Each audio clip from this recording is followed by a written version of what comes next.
Hi all, இன்றைக்கி veg ஈரல் மசாலா எப்படி செய்யலான்னு பார்க்கலாம் வாங்க. இந்த புரட்டாசி மாதத்துக்கு நீங்கள் நான்வெஜ் சாப்பிட்ணுன்னு ஆசைப்பட்டால் இதை கண்டிப்பாக ட்ரை பண்ணி பார்க்கலாம். நைட்டு ஃபுல்லாக ஊற வச்சு எடுத்த பச்சை பயிறு, அதோட மிளகு, சீரகம், உப்பு மூணையும் போட்டு லைட்டாக தண்ணி ஊற்றி கொஞ்சம் கெட்டியான மாவு பதத்துக்கு அரைச்சி எடுத்துக்கோங்க.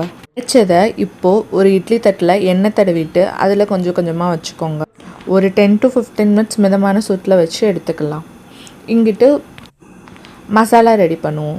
அதுக்கு ஃபஸ்ட்டு ஒரு கடாயில் எண்ணெய் ஊற்றிட்டு அப்புறம் சோம்பு, சீரகம், அப்புறம் ஹோல் ஸ்பைசஸ் எல்லாம் சேர்த்துக்கலாம். அதோடு நான் வீட்டில் அரைச்ச பிரியாணி மசாலாவும் கொஞ்சம் சேர்த்துக்கிட்டேன், கருவேப்பிலை சேர்த்துக்கிட்டேன். அப்புறம் நல்லா பொடியாக நறுக்கின பெரிய வெங்காயம் எல்லாத்தையும் சேர்த்து நல்லா கலந்து விட்டுப்போம். வெங்காயம் நல்லா வதங்கி வர வரைக்கும் விட்டுருங்க. அதுக்குள்ளே நம்ம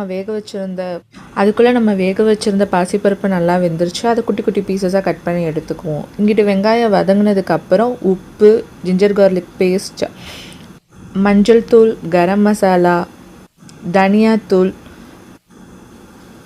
மிளகாய் பொடி, அதுக்கப்புறம் தக்காளி எல்லாத்தையும் சேர்த்து நல்லா கலந்து விட்டுக்குவோம். தக்காளி சேர்த்ததுக்கப்புறம் லைட்டாக தண்ணி ஊற்றிக்கோங்க. அப்போ தான் அது அடியில் பிடிக்காமல் இருக்கும். நல்லா கிண்டி விட்டுக்கோங்க.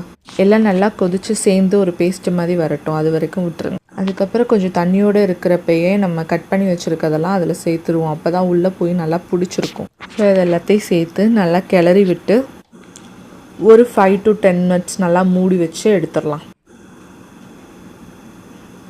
இப்போ நல்லா அதில் உள்ளே இறங்கிரும்.